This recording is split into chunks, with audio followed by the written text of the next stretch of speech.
Good morning, Samson.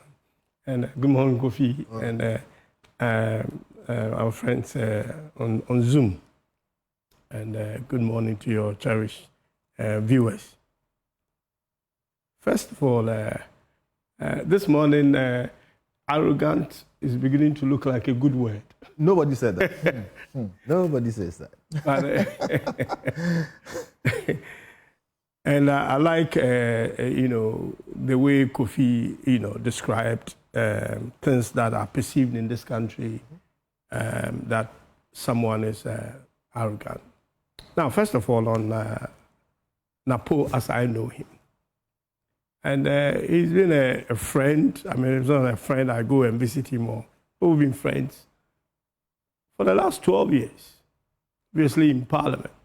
So he's my parliamentary friend. One-on-one with NAPO as a friend or somebody, I've had a lot of intellectual, NAPO likes intellectual discussions, by the way.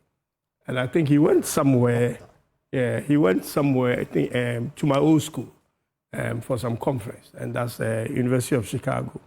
And I don't know what he heard about me. So he came in and we started a lot of intellectual discussions, all that. One-on-one, he's a fantastic guy. Hardworking, as I have heard. But, you see, there are positive attributes that Kofi, you eloquently, brought out about people that are perceived to be arrogant. But there are also negative attributes as well. Yeah. That when somebody says you are arrogant, it could also be, or it's perceived that you are not somebody who listens. And that is the troubling bit. Now,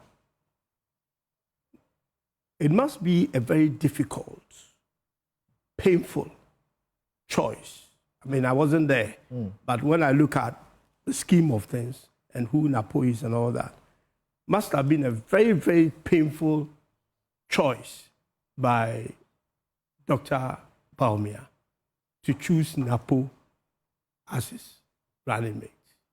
Because, as we've just described here, NAPO comes with excellent attributes, hard work, and this, that, all that. And let's not run away from it. There are those who suggest that it's not a question of choice for Bawumia. His hands were tied to this. He had no option in the matter. Well, I do agree. That's why I say it must be a painful one. Because I think the justification, and I'm not quite sure, Kofi, if, I don't know the lots. You probably have more information than I do. I don't know the lots that you are talking about that makes you think that Dr. Matthew Puku-Prempeh is the best among the lot. Who is your option? Well, I wouldn't want to have an option. Exactly. I mean, I don't wish MPP well, so... I know. But by the way, I wish NAPO well. Now, so when you obviously look at things, the justification for me, and he said his hands were tied, it's not what NAPO brings to the table. I mean, in terms of his intellectual capacity and all that. It is not what NAPO brings to the table, it's where NAPO comes from. I disagree with you. And that is the Ashanti region. I disagree with you, but it's your time. And for me, that is what makes it a painful choice for Dr. Bawumia to... This is a guy who probably will bring something to the table, but his hands were tied because they felt that the Ashanti region could become a problem for the MPP, and for that reason, somebody like strategic NAPO, thinking. Yes, NAPO will take the. Could be strategic thinking can be painful. Mm-hmm. So you see how difficult it can be. I can see how you appear to want to think deeply before you say what you want to say. We are in this country, Chachuchikata, for example, Yeah. in the NDC. That's the figure of legal illumination. Many outside of the NDC agree with that. But the NPP largely will say that's an arrogant man. Right? I suppose Akufo-Addo would not say so because he sat at the same bench with him, at the same bar with him to do cases together and they know each other. That's the problem. You still don't agree? But here is that people may appear brash, here is the thing. provocative, but they are not exactly arrogant. But Samson, hear this. You can actually be all the positive things, and I come to you, Kofi, not because I'm trying to pick on you. All the positive things that Kofi has said that is perceived in this country to be arrogance. You can actually be all those things without anyone also calling you arrogant. You'll be superhuman to do that in this because there are people. Right, there are. There are people. There are. Who, there may be few, but there are people. Now, what is my problem here is that when you are in public life, when you are a public servant, all these attributes need to be communicated in a way that portrays you as the servant of the people. We learn. When it doesn't come out that way, nobody wants, we are politicians, we are supposed to be servants of the people. Nobody wants to be served by an arrogant person. You wouldn't get a house help or somebody who is an arrogant person to come and serve you. So that, for me, is the troubling bit about somebody being labeled as arrogant. How would you explain the his perception? Serious popularity? He has some very strong following. How does an arrogant person garner that? Well, you can be arrogant and have following. Well, okay. You can be arrogant and have following. So let's conclude on this note. Yes. Selon Brantier, Kofi Bento's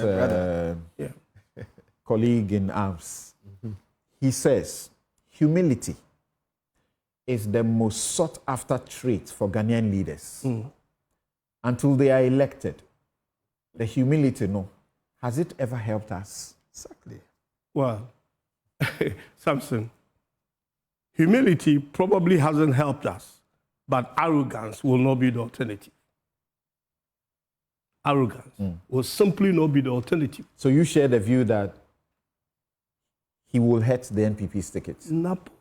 You see, and then on the point of arrogance. Or humility all comes through communication. Look, my cousin Mesa said something about what NAPO said about this energy, issue, and he put it so well. But what he said is exactly what NAPO said, and it became a problem. That if you think there's doom, so do your timetable. This can be said in a way for a minister of state, a servant of the people, that will not have provoked. I hear you. On what Salom said. On what Salom said. Kofi, I don't want us to prolong this. We need to get to maybe perhaps more important just one small point. Kwame Esiedu-Sapong, who was in school with NAPO, says this. I have known NAPO since infancy. We were in university primary. Together. Whilst in secondary school, I encountered him during vacation classes. Though he was ahead of me, we ended up in tech together. That's UST, KNUST. I was in tech when his issues in Unity Hall came up.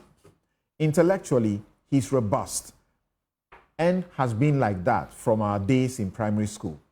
My views on NAPO are this. He is forthright and often comes out as brash. He can rub people the wrong way, the wrong side, especially when he feels provoked. He has strong views and debates them fearlessly, sometimes to a fault. Overall, he is extremely hardworking. When it comes to the tag of arrogance, he fits the classic definition of Ghanaians. But is the Ghanaian definition consistent with the dictionary definition of the word? Is he perfect? No. There is something about the wisdom of crowds. The wise know that the crowd's view mustn't be disregarded. So for all of you who are playing the ostrich out there within the NPP, including those of you who say, oh, Samson has an agenda, so he's set up to discuss arrogance about him. Check all your Twitter and your Facebook comments and media conversations since his name came up. The word arrogance has been associated with him. It's not about me. The biggest. Okay, so you conclude your point. Yes, Yeah. I had a small point. I'll just say, one troubling thing for me, and I said, NAPO is a friend. He is arrogant. And that is the perception.